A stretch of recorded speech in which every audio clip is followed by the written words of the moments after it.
Hi, onion இல்லாமல் complex masala எதுவுமே இல்லாமல் வெறும் 10 நிமிஷத்தில் செய்கிற மாதிரி ஒரு சிக்கன் கிரேவி தான் இன்றைக்கி நம்ம சேனலில் பார்க்க போகிறோம். வாங்க எப்படி செய்கிறதுன்னு பார்க்கலாம். இதுக்கு நான் 1 kg சிக்கன் எடுத்து நல்லா வாஷ் பண்ணி வச்சுருக்கேன்.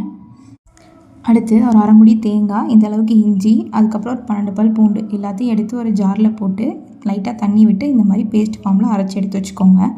அடுத்து ஒரு கடாயில் எண்ணெய் ஒரு 4 ஸ்பூன் ஊற்றி நம்ம வாஷ் பண்ணி வச்சுருந்த சிக்கனை அதில் போட்டு நல்லா கிளறி விட்டுருங்க.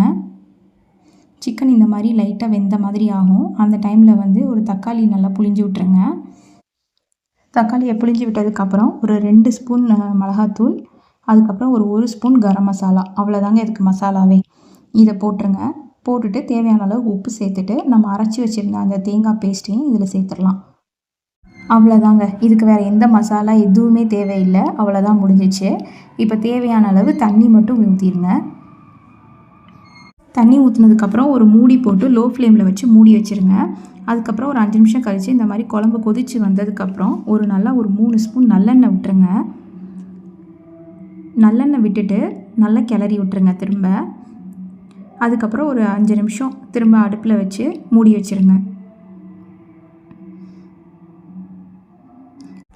அவ்வளோதாங்க, ஒரு 5 நிமிஷம் கழித்து ஓப்பன் பண்ணிங்கன்னா சிக்கன் நல்லா குக் ஆகிருக்கும். தண்ணியும் நல்லா வற்றி இருக்கும். எண்ணெய் பிரிஞ்சு குழம்பு சூப்பராக ரெடி ஆயிரும்.